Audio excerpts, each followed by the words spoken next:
ولا عدوان إلا على الظالمين. اللهم صل على محمد وعلى آله وأصحابه ومن تبعه بإحسان إلى يوم الدين. Ali bin Abi Talib radhiyallahu anhu, sahabat yang sangat dicintai Nabi sallallahu alaihi wasallam, satu dari Khalifatur Rasyidin yang 4, salah satu sahabat yang mendapatkan jaminan surga dari Nabi sallallahu alaihi wasallam, kedekatan dengan Rasulullah sallallahu alaihi wasallam. Bahkan dari khulafa yang 4, beliau yang paling dekat nasab dan kerabatnya dari Rasulullah sallallahu alaihi wasallam, anak paman beliau. Bahkan beliau hidup dan besar bersama Rasulullah sallallahu alaihi wasallam. Banyak sekali manaqib, banyak sekali keutamaan dari Ali bin Abi Talib radhiyallahu anhu. Cukuplah ketika Nabi sallallahu alaihi wasallam mendapati Ali sebelum pasukan berangkat dalam perang Tabuk. Maka Rasulullah karena berbagai kebijakan menjadikan Ali bin Abi Talib di antara yang tinggal menetap di Madinah. Ali bin Abi Talib kemudian merasakan sesuatu, bahwa kenapa Rasulullah sallallahu alaihi wasallam menempatkanku bersama dengan perempuan, dengan anak-anak, bahkan dengan orang-orang yang sakit, agar tidak pergi berperang bersama dengan pasukan. Maka dalam keadaan yang galau kemudian Rasulullah sallallahu alaihi wasallam panggil beliau dan katakan kepada beliau, "Ama tarda ya Ali bin Abi Talib? Tidakkah engkau ridha bahwa sungguhnya engkau itu seperti posisi daripada Nabi Harun kepada Nabi Musa? Posisimu dariku seperti posisi Nabi Harun pada Nabi Musa alaihissalam. Artinya engkau sangat aku cintai. Engkau aku berikan kedudukan yang tidak sama seperti dengan sahabat-sahabat yang lain. Semua dicintai oleh Rasulullah sallallahu alaihi wasallam. Tapi Ali bin Abi Talib, anak muda pertama yang masuk Islam, anak muda yang pertama kali menolong Rasulullah sallallahu alaihi wasallam dalam kisah ketika Rasulullah ingin dibunuh. Maka Rasulullah kemudian di tengah malam menjadikan Ali sebagai manusia yang disiapkan, siap 100% untuk menjemput ajal. Ketika Rasulullah menjadikan beliau untuk kamuflase, tidur di ranjangnya, dan Rasulullah pergi hijrah bersama dengan Abu Bakar As-Siddiq. Ali bin Abi Talib banyak sekali kelebihan-kelebihan dan fadilah-fadilah yang diceritakan. Namun ikhwan dan akhwat yang dirahmati Allah Subhanahu wa taala, ketika di masa jabatan Ali bin Abi Talib, beliau sebagai Khalifah Rasyidin yang keempat, di periode beliau ketika menjabat sebagai Khulafaur Rasyidin setelah Utsman bin Affan yang mati dalam keadaan syahid, periode ini adalah periode terberat dalam perjalanan, bahkan dikatakan sebagai periode hitam dalam perjalanan kekhilafaan. Bagaimana tidak, umat Islam dalam keadaan kebingungan yang luar biasa ketika banyak bermunculan orang-orang fasik, orang-orang khawarij yang mencoba mengelabui, yang mencoba untuk menurunkan wibawa daripada kekhilafaan dan umat Islam pada saat itu. Maka berita-berita yang berdatangan membuat kemudian opini masyarakat terhadap kekhilafaan, terkhusus kepada Ali bin Abi Talib ketika itu mulai bercabang.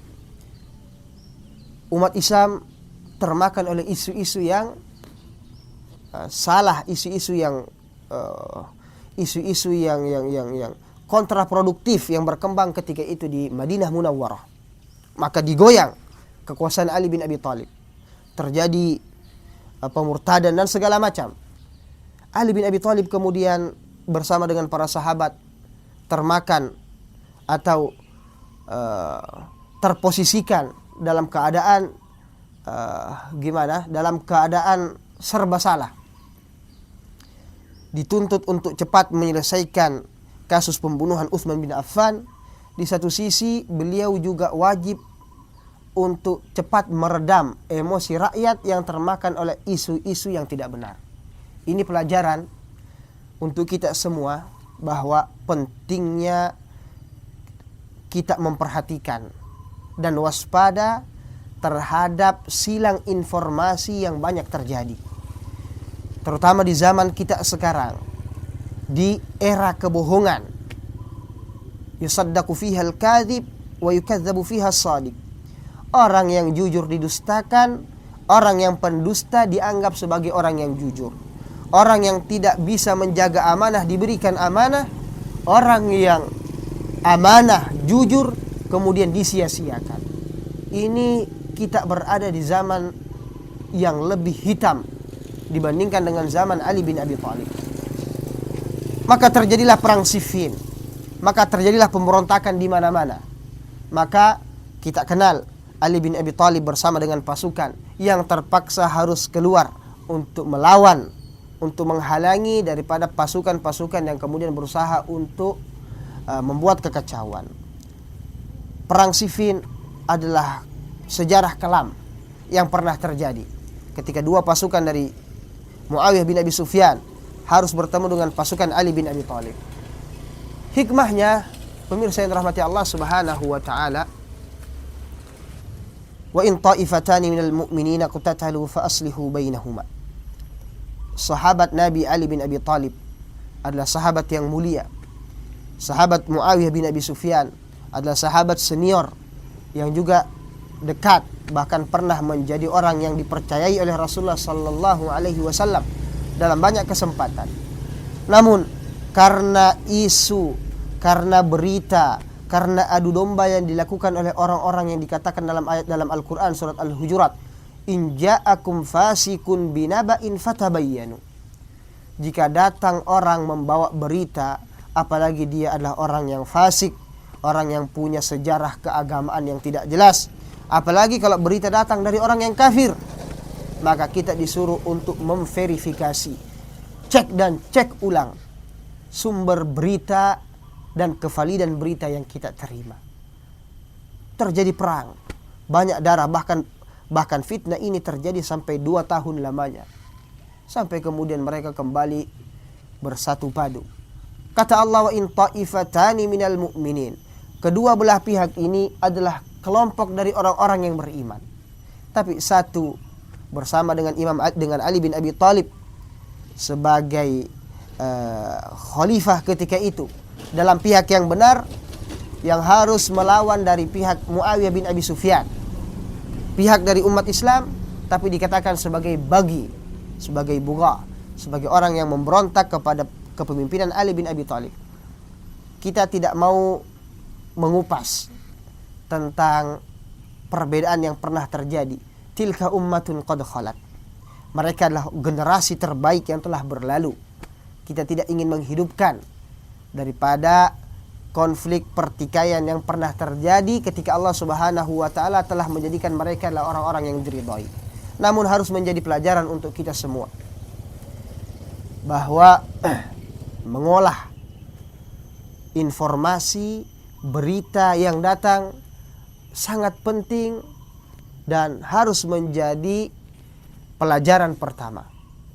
Harus menjadi pelajaran pertama.